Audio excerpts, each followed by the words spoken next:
A ver, si alguien en el mundo antiguo hubiera querido, digamos, diseñar la peor estrategia posible para iniciar un movimiento global, yo creo que probablemente habría elegido esta. Oh, sin duda. O sea, llegar a una ciudad súper importante, generar un revuelo enorme, recibir una golpiza, huir en medio de la noche y, bueno, dejar a todos los nuevos seguidores a merced de una turba violenta. Desde cualquier punto de vista de relaciones públicas o, no sé, de liderazgo, es un desastre absoluto. Es un desastre total. Y sin embargo, fíjate que ese fue exactamente el caótico y muy accidentado inicio de la iglesia en Tesalónica. Es increíble. Es un comienzo fascinante precisamente por lo frágil que parecía todo, ¿no? Y al revisar esta asombrosa pila de notas y comentarios bíblicos que tenemos hoy sobre la mesa, Que son bastantes, por cierto. David Guzik. Y bueno, al leer todo esto, queda clarísimo que no estamos analizando un experimento de laboratorio teológico, para nada. Estamos ante un manual de supervivencia espiritual en condiciones extremas. Y la misión de nuestra inmersión profunda de hoy es justamente desentrañar esa tensión. Queremos entender el nivel de dificultad que enfrentaron el apóstol Pablo y esa joven comunidad. Exacto. Pero, más importante aún, queremos ver cómo la mecánica de la fe, el amor y la esperanza funcionó como un antídoto contra algo que, la verdad, nos resulta muy familiar hoy en día, que es la ansiedad paralizante ante el futuro y, pues, la hostilidad del entorno. Sí. Y para captar verdaderamente la urgencia y ese tono casi desesperado que tiene el capítulo 3 de esta primera epístola a los tesalonicenses, hay que entender la carga psicológica del momento. Totalmente. O sea, la fundación de esta comunidad ocurrió en un parpadeo. Pablo, Silas y Timoteo estuvieron predicando en la sinagoga por apenas 3 semanas. ¡Wow! ¿3 semanas? Sí, nada. Luego tuvieron un breve ministerio con los gentiles, pero el tiempo total no llegó ni a un mes. A ver, un mes es apenas tiempo suficiente para aprenderse los nombres de la gente. Exactamente. Mucho menos para cimentar una cosmovisión completamente nueva que básicamente desafiaba al Imperio Romano. Claro, pero el mensaje de Pablo tuvo tracción rápida entre algunos judíos, también muchos griegos piadosos y mujeres de alta posición social. Pero bueno, el éxito fulminante siempre trae consecuencias. Los líderes locales, movidos puramente por la envidia al perder influencia, orquestaron un motín. Y uno feo. Sí, no fue una protesta pacífica para nada. Fue una turba violenta que asaltó la casa de un hombre llamado Jasón, que era quien había hospedado a los misioneros. Y la acusación que usaron es súper clave, porque no era una simple disputa religiosa de, no estamos de acuerdo en esto. Ajá. Los acusaron de sedición, de decir que había otro rey, Jesús. Que en esa época, En el Imperio Romano, eso era traición a nivel de pena capital. O sea, Jasón tuvo que pagar una fianza altísima, y esto forzó a Pablo y a su equipo a escapar hacia Berea, pues al amparo de la oscuridad, y luego terminaron huyendo aún más lejos, hasta Atenas. lo cual nos deja con una imagen bastante devastadora si uno se pone a pensarlo. Pablo, el líder de este movimiento, está exiliado en Atenas. Y Atenas no era cualquier lugar, ¿eh? Claro, la capital intelectual. Era el epicentro de la filosofía abstracta, de la idolatría, un lugar donde Pablo, siendo un erudito judío, se sentía profundamente aislado y provocado en su espíritu. Mientras tanto, sus nuevos conversos en Tesalónica se quedan atrás, en una ciudad pagana y súper hostil, enfrentando el escrutinio del gobierno y la ira de sus vecinos. Tratemos de, no sé, aterrizar esa angustia con una imagen más moderna para quienes nos escuchan. Es como si fundas una empresa de tecnología súper innovadora. Inviertes todo tu capital emocional, financiero, y justo el día que lanzas el producto, una junta directiva hostil te expulsa del país. Uy, sí. Te quedas atrapado en el extranjero sin forma de comunicarte, mientras tu equipo más junior, que apenas lleva un mes en la empresa, tiene que manejar una crisis de relaciones públicas monumental. La carga mental de saber que están siendo devorados vivos y tú no puedes hacer nada debe ser brutal. Es brutal. Por eso Pablo usa esa expresión tan desgarradora, ¿no?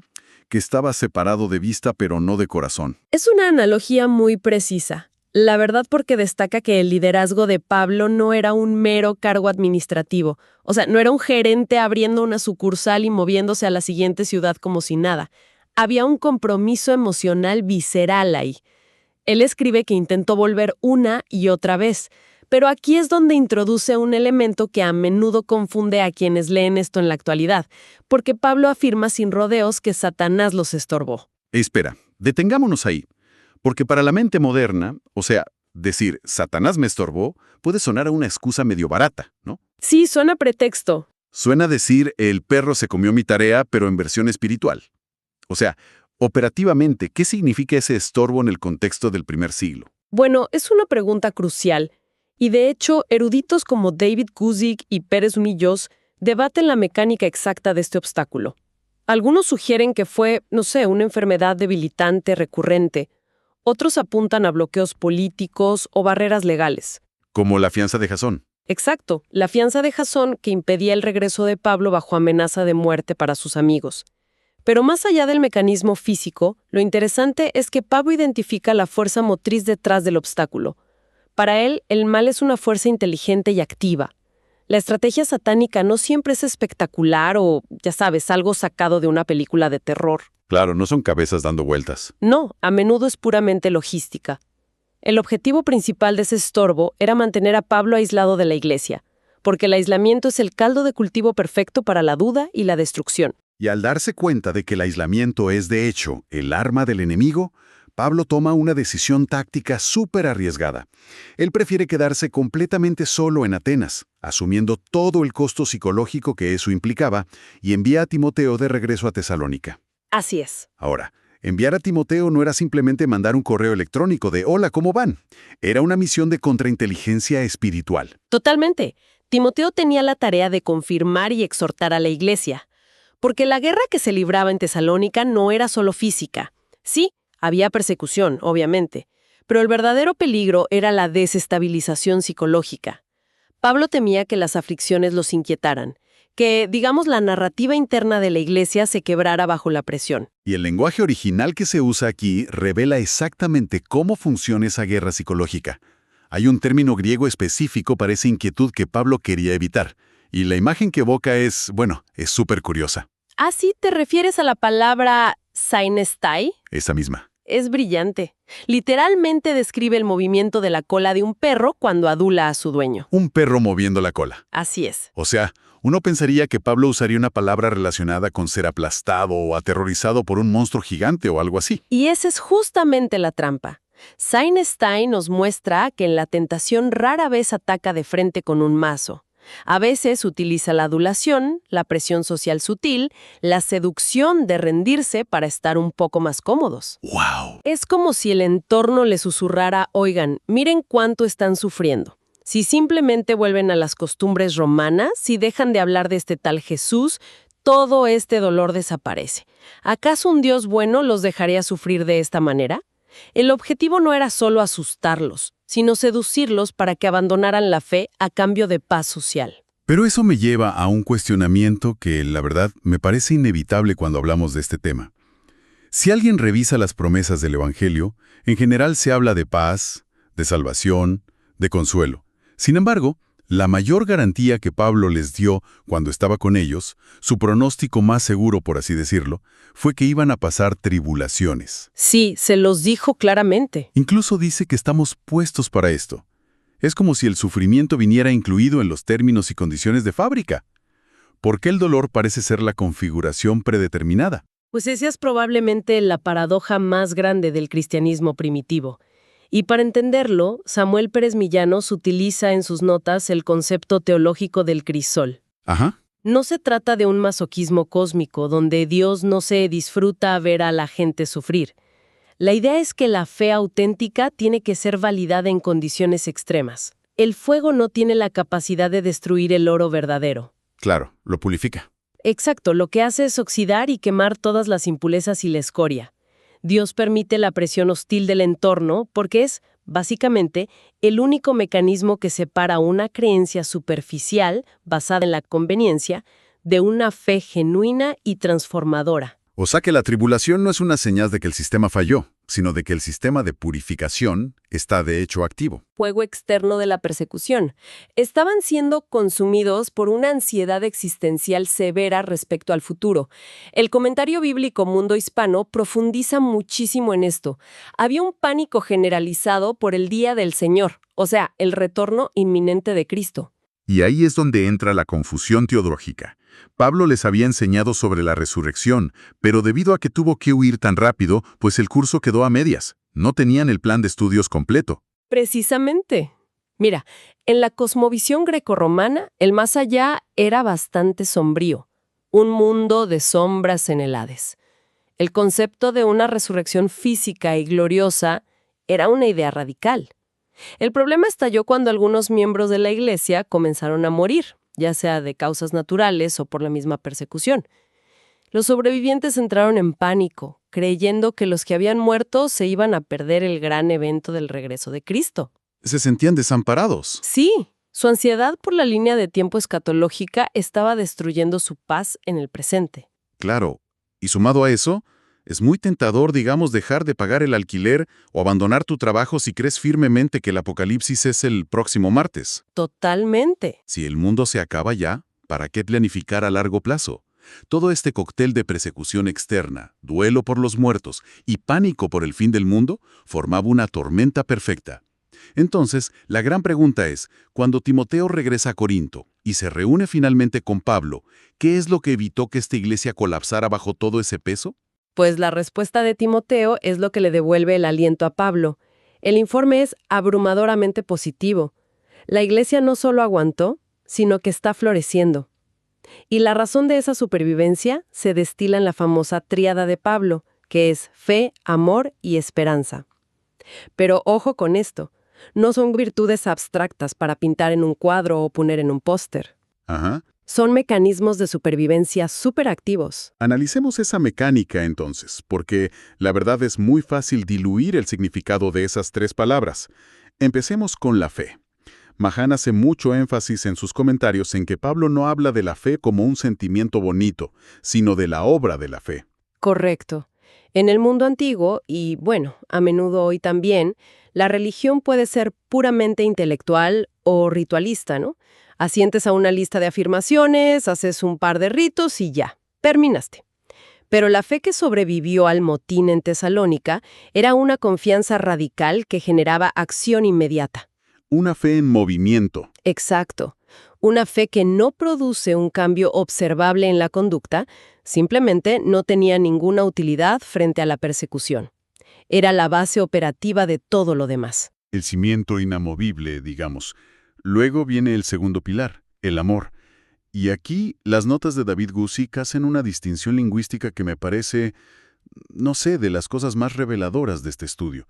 Pablo menciona el trabajo del amor, pero la palabra que usa para trabajo tiene implicaciones muy fuertes respecto al esfuerzo físico, ¿verdad?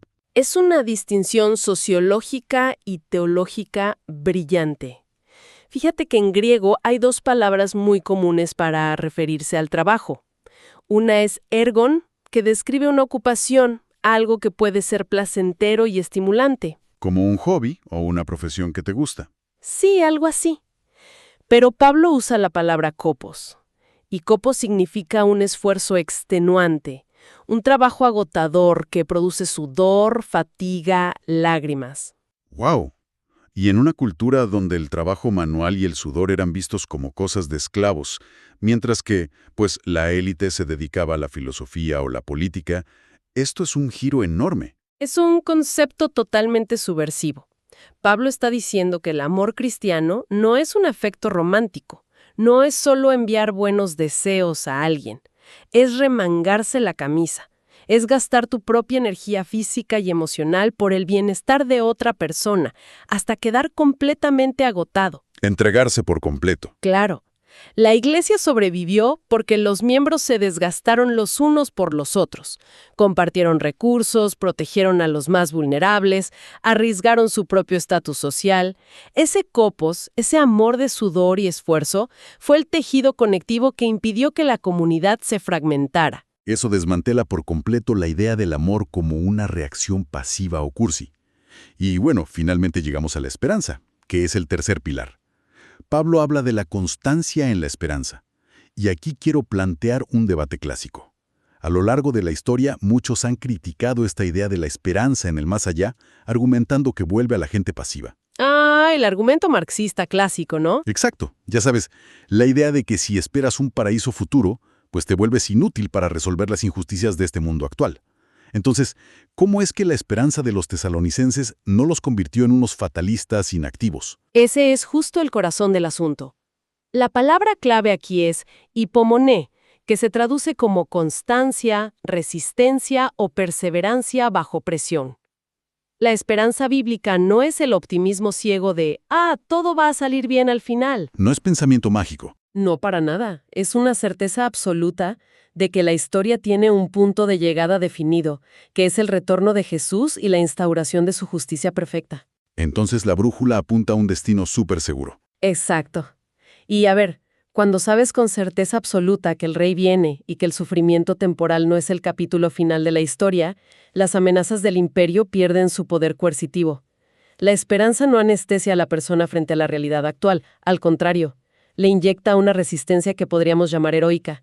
Si sabes que la muerte no es el fin, no cedes ante la tiranía solo para salvar el pellejo. Claro. La escatología, o sea, el estudio de las últimas cosas, funcionaba como un ancla que les impedía ser arrastrados por toda esta marea de ansiedad. Totalmente. En lo cual nos lleva perfectamente al clímax arquitectónico de este capítulo 3. Pablo cierra con una oración muy directa por estos creyentes.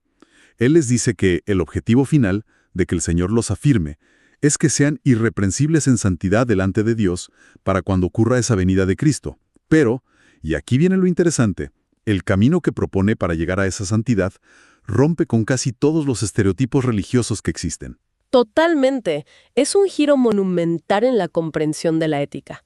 La oración de Pablo en los versículos 12 y 13 pide específicamente que el Señor haga abundar y rebosar el amor de unos por otros y para con todos, para que entonces sus corazones sean afirmados en santidad. Es una conexión directa.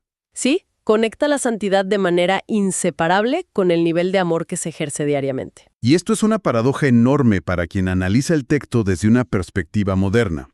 Porque cuando la gente escucha la palabra santidad, la mente inmediatamente dibuja, no sé, un monasterio aislado en una montaña. Pensamos en monjes haciendo votos de silencio, una austeridad absoluta y una larguísima lista de regulaciones de no toques esto, no mires aquello, no te juntes con este tipo de gente. El típico aislamiento puritano. Exacto. La santidad suele entenderse casi como un ejercicio de higiene mediante el aislamiento social. Sin embargo, aquí Pablo propone que la santidad se alcanza mediante un amor desbordante y activo hacia los demás. Entonces, ¿cómo es que el acto de involucrarte y ensuciarte las manos sirviendo a la gente purifica tu corazón frente al juicio divino? Para resolver esa aparente contradicción, Pérez, Millos y las otras notas que revisamos nos recuerdan cómo evalúa Dios la realidad humana. El fariseísmo del primer siglo creía precisamente en esa santidad de higiene externa que mencionas. O sea, podías cumplir cientos de reglas minuciosas y mantenerte físicamente separado de los llamados pecadores, pero tener un corazón consumido por el orgullo, el resentimiento, el egoísmo. Dios, sin embargo, juzga las motivaciones invisibles del corazón. O sea, evalúa el hardware interno, no la carcasa exterior. Justamente, el egoísmo es la raíz de casi todas las fracturas morales. Cuando un amor sacrificial e incondicional inunda el corazón humano, y Pablo usa la imagen de una copa que rebosa y salpica a todos a su alrededor, ese amor desplaza el egoísmo. No hay espacio para las dos cosas. Exacto. No puedes explotar a alguien que amas verdaderamente. No puedes mentirle o destruirlo. Por lo tanto, el amor genuino es el cumplimiento perfecto de la ley. Un corazón rebosante de amor es, por definición, un corazón libre de las motivaciones oscuras que generan el pecado. Esa es la verdadera santidad irreprensible de la que habla Pablo. Me parece fascinante porque destruye por completo la excusa de la ociosidad espiritual. Porque, a ver, si la santidad fuera solo no hacer cosas malas, bastaría con encerrarse en una habitación a esperar el fin del mundo. Y de hecho, el comentario bíblico Mundo Hispano señala que en Tesalónica tenían un grave problema con esto.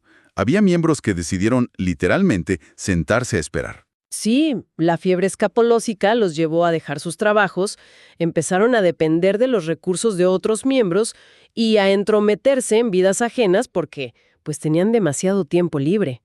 Pablo tuvo que reprenderlos duramente en sus cartas posteriores, ordenando que el que no trabaje, que tampoco coma. Qué fuerte. Lo que demuestra que la esperanza en el futuro exige una responsabilidad y una ética de trabajo muy firme en el presente. Exactamente. La preparación adecuada para el final de los tiempos no es descifrar códigos numéricos en la Biblia ni acumular comida enlatada en un búnker. Es insertarse en la comunidad, trabajar honestamente y amar con tal intensidad que la gracia se desborde incluso hacia aquellos que son hostiles. Ese amor laborioso, ese copos del que hablamos, es la máxima evidencia de que alguien está verdaderamente listo para rendir cuentas. Bueno, para ir amarrando todos los hilos de esta inmensa exploración, queda súper claro que las tormentas nunca han sido una anomalía en la experiencia humana. La ansiedad frente a lo desconocido, las crisis institucionales, la oposición a las convicciones profundas, todo eso es parte del ecosistema en el que nos movemos todos los días. Pero lo que el capítulo 3 de Primera de Tesalonicenses nos despliega no es un manual de evasión para escapar del mundo, sino una arquitectura de resistencia fenomenal. Totalmente. Una arquitectura que parte de un liderazgo vulnerable y profundamente comprometido como el de Pablo, que la verdad no teme mostrar su angustia por los suyos. Un liderazgo que entiende que a veces hay que enviar a un Timoteo al frente de batalla para combatir la desinformación y el desánimo de la gente. Y todo esto sostenido sobre esos 3 pilares que discutimos. Sí, una fe que opera en el mundo real, un amor que está dispuesto a sudar y a agotarse por el otro, y una esperanza tenaz que nos da la perspectiva necesaria para no colapsar ante las amenazas temporales. Es la certeza de que el fuego del crisol está ahí para refinar, no para incinerar. Al final, el objetivo de toda esa presión es revelar la autenticidad de lo que llevamos dentro, lo cual nos deja con un pensamiento bastante provocador para llevarnos hoy, y para que quienes nos escuchan lo reflexionen. Hemos discutido que la preparación definitiva para la evaluación divina no tiene absolutamente nada que ver con aislarse o tener una teología de apariencia intachable, sino con el estado interno de nuestras motivaciones. Entonces, si hoy mismo nuestros corazones fueran sometidos a un escrutinio absoluto, donde lo único que se mide es el nivel de amor desbordante y sacrificial hacia los demás, ¿qué revelaría esa radiografía sobre nosotros? ¿Estaríamos verdaderamente listos para ese encuentro?